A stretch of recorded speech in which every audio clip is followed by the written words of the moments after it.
We are a grassroots movement from all walks of life and all political views. We've joined together in our combined suffering. Some of you have experienced adverse reactions to the vaccine, and you're suffering in silence. We see you and we hear you. These vaccines are not without risk. Where there is risk, we must be given a choice. We are here together. We must stay together. Red or blue, it does not matter. This is a human rights issue. This is something that we've been fighting for a long time. I know that there is love and support here, and I absolutely feel it. So I want to say from the bottom of my heart, I thank you. The injured, thank you. We have been isolated, abandoned, marginalized. For me, it's been a year. And it doesn't appear that this is going to be stopping unless we band together. We are stronger together.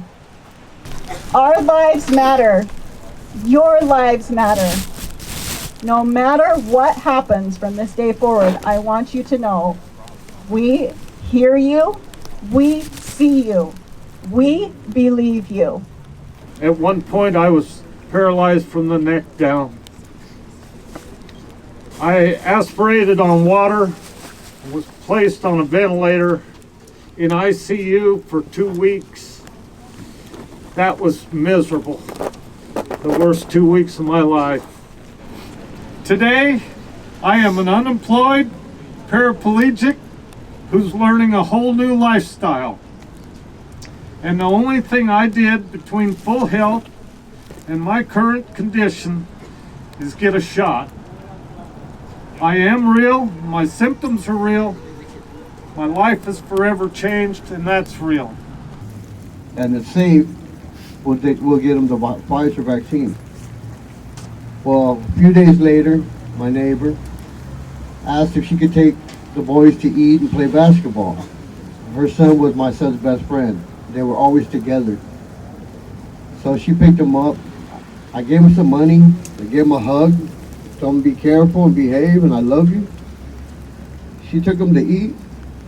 They went to play basketball. She said they were running across the court and he collapsed. And a police officer just happened to be at the park, started CPR. The ambulance got there. They continued. I chased the ambulance to the hospital, and all they said is, your son's dead. Like, there was nothing else, It was nothing to them. Just another day. A lot of times people say, thank you, Senator Johnson, you have so much courage. I really don't. I'm just outraged. I'm outraged by the fact that these people have not been listened to. They haven't been believed. They've been ignored. They've been cast aside. When you consider our response to COVID, how ineffective it's been, what an utter failure it has been, from very early on ignoring and sabotaging early treatment that literally could have saved tens if not hundreds of thousands of lives. If we had a government that was as compassionate as they all say they are, elected officials, heads of these agencies, that were concerned about every citizen, we wouldn't have to be here today. Everybody is afraid, whether you are for vaccines or against vaccines. You're afraid, if you're for vaccines, of the people who are unvaccinated. You're afraid, if you're against vaccines, of losing your jobs. We need to stop being afraid of each other and start loving each other and start hugging each other again. And thank you all for your support of all of us. I appreciate you. Team Humanity! Thank you so much.